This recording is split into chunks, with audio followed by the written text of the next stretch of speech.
యేసయ్య పరిశుద్ధ నామంలో మీకు శుభములు తెలియజేయుచున్నాను. అపోస్తలుడైన పౌలు ఫిలిప్పీలకు రాసిన పత్రిక 4వ అధ్యాయము 19వ వచనము చదువుకుందాము. కాగా దేవుడు తన ఐశ్వర్యము చొప్పున క్రీస్తు యేసు నందు మహిమలో మీ ప్రతి అవసరమును తీర్చును. అపోస్తలుడైన పౌలు గారు ఈ పత్రిక వ్రాస్తున్నప్పుడు ఫిలిప్పీ చెరసాలలో ఉన్నారు. అక్కడ తాను తన జీవితంలో జరిగినటువంటి పరిచర్యలు, తను చేసినటువంటి పరిచర్యలు, తనకు ఎవరెవరైతే తన సేవ నిమిత్తము సహాయం చేశారో, తన అవసరతలలో ఆదుకున్నారో అవన్నీ కూడా ఆయన తలపోసుకుంటున్నాడు. అందులో ప్రాముఖ్యంగా ఫిలిప్పీ సంఘమును గురించి ఆయన ఎంతో కృతజ్ఞతాపూర్వకంగా ఈ యొక్క ఉత్తరమును వారికి రాస్తున్నాడు. ఎందుకంటే ఫిలిప్పీ సంఘము పౌలు గారి యొక్క పరిచర్య ఆరంభం నుండి కూడా ఆయనకు ఎంతగానో సహాయం అందించారు, వారి యొక్క సహకారమును అందించారు. ఆయన బయట పరిచర్యలో ఉన్నప్పుడు మాత్రమే కాదు, కానీ చెరసాలలో ఉన్నప్పుడు కూడా ఆయన యొక్క అవసరార్థము, ఆయనకు కావలసిన వస్తువులను మరి సామాగ్రిని ఒక సహోదరుని ద్వారా ఆయనకు అందజేశారు. వాటన్నిటిని కూడా ఆయన తీసుకొని ఆయనకు మరి ఉన్నటువంటి ఆ కృతజ్ఞత భావమును తెలియజేస్తూ ఫిలిప్పీలకు ఈ పత్రిక వ్రాస్తున్నాడు. నా అవసరతలలో కూడా మీరు ఆదుకున్నారు కాబట్టి దేవుడు క్రీస్తు యేసునందు మహిమను బట్టి మరి మీ యొక్క ప్రతి అవసరమును కూడా తన ఐశ్వర్యమును బట్టి మీకు అందిస్తాడు. తన ఐశ్వర్యాన్ని బట్టి మరి మీకు మీ ప్రతి అవసరమును ఆయన తీరుస్తాడు అని తెలియజేస్తున్నాడు. ఈ లోకంలో అనేక మంది ఐశ్వర్యవంతులు ఉన్నారు, సంపన్న పరులు ఉన్నారు, కోటీశ్వరులు ఉన్నారు, ఆస్తులు అంతస్తులు మరి మించి ఎన్నో మరి పేరు ప్రఖ్యాతులు కూడా కలిగిన వారు ఉన్నారు. కానీ వాటన్నిటికీ కూడా ఒకరోజు అంతం ఉన్నది. వాటన్నిటికీ కూడా ఒక పరిమితి ఉన్నది, ఒక హద్దు ఉన్నది. లెక్కలేనంత విస్తారమైన ఆస్తి ఎవ్వరు కూడా కలిగి ఉండరు. ఒకవేళ కలిగి ఉన్నా దానికి పరిమితి అనేది ఖచ్చితంగా ఉంటుంది. అది కూడా కొంతకాలమే నిలబడుతుంది. ఎల్లకాలము ఆ ఐశ్వర్యము, ఆ ఆస్తి ఉండదు. కానీ దేవుని దగ్గర ఆయనకున్నటువంటి ఐశ్వర్యము, తన మహిమైశ్వర్యము లెక్కకు మించి ఉన్నది, అపరిమితంగా ఉన్నది, కొలతకు మించి ఉన్నది. మనము ఆయనను సమీపించినప్పుడు మన యొక్క అవసరార్థము ఆయన కొలత లేకుండా మనల్ని దీవిస్తాడు, మన అవసరతలు తీరుస్తాడు. మనము ఎవరిని అర్థించినా కూడా వారి పరిమితిని బట్టి మనకు సహాయం చేస్తారు. మనము ఎవరి సహాయమును కోరినా కూడా వారికి ఉన్నటువంటి హద్దులను బట్టి, వాళ్ళ లిమిటేషన్స్ని బట్టి మాత్రమే మనకు సహాయం చేస్తారు. అంతకు మించి మనకు చేయలేరు.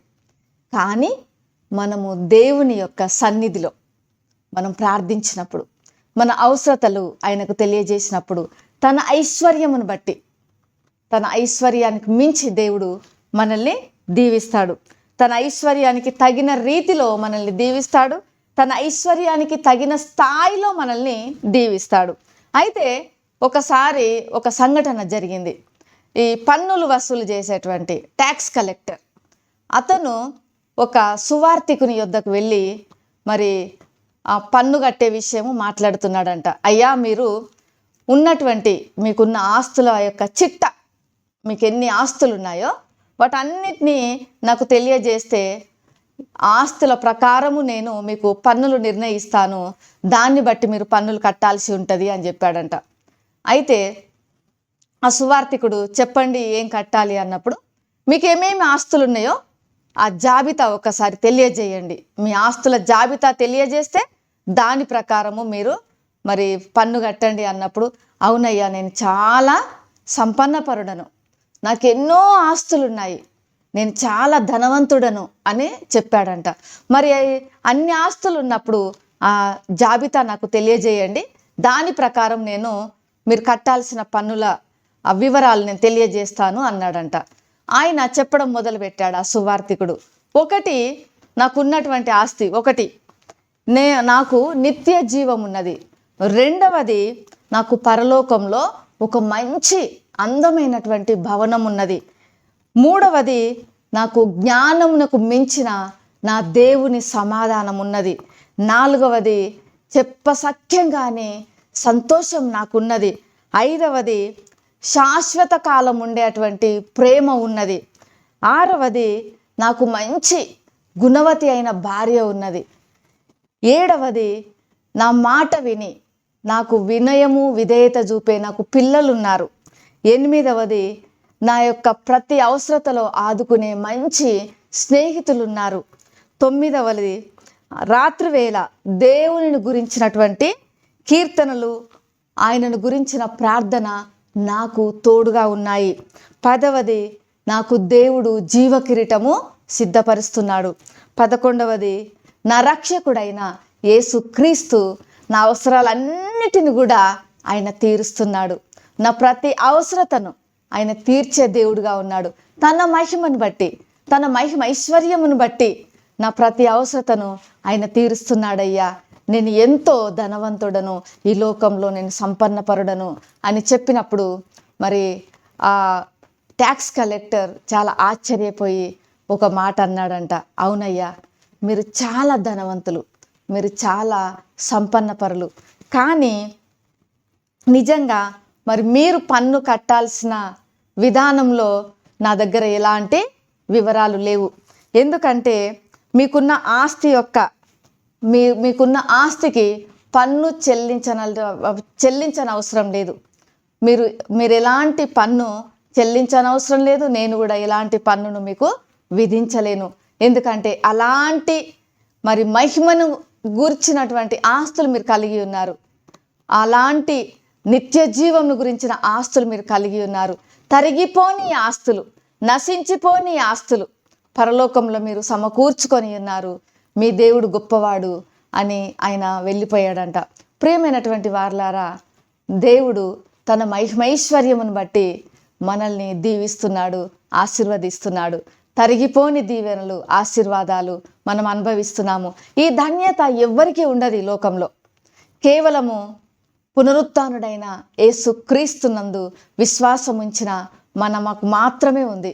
ఎందుకంటే ఆధిక్యత మనకు ఆయన అనుగ్రహించాడు. మరి ఈ ఉదయకాల సమయంలో మీరు ఏ అవసరతలో ఉన్నా, మీరు ఎలాంటి కొరతలో ఉన్నా, ఏ లేమిలో ఉన్నా, దేవుడు మీ ప్రతి కొరతను తీర్చే దేవుడుగా ఉన్నాడు. మీ ప్రతి లేమిని తీసివేసే దేవుడుగా ఉన్నాడు.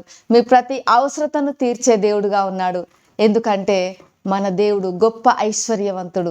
తన మహిమను బట్టి మీ యొక్క ప్రతి అవసరతను తీరుస్తాడు. మరి ఇంకెందుకు ఆలస్యం? ఇప్పుడే ఆయన సన్నిధికి వద్దాము. ఆయన సన్నిధిలో మన ప్రతి అవసరతను ఆయనకు విన్నవించుకుందాము.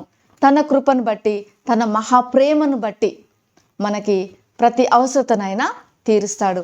ప్రేమ నమ్మకం కలిగిన పరలోకపు తండ్రి పరిశుద్ధుడా, నీకు వందనాలు చెల్లిస్తున్నాను.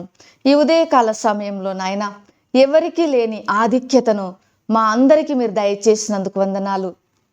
నీ యొక్క మహా ఐశ్వర్యమును బట్టి ప్రభువా, క్రీస్తునందు మా ప్రతి అవసరతను మీరు తీరుస్తున్నందుకు వందనాలు. ఈ వీడియో వీక్షిస్తున్న బిడ్డల జీవితాలలో ఏ కొరత ఉన్నా తీసివేయండి, ఏ లేమి ఉన్నా తీసివేయండి. ప్రతి అవసరతను మీ యొక్క మహిమను బట్టి తీర్చుమని యేసు నామములో ప్రార్థిస్తున్నాను తండ్రి. ఆమెన్. దేవుడు మిమ్మల్ని దీవించును గాక.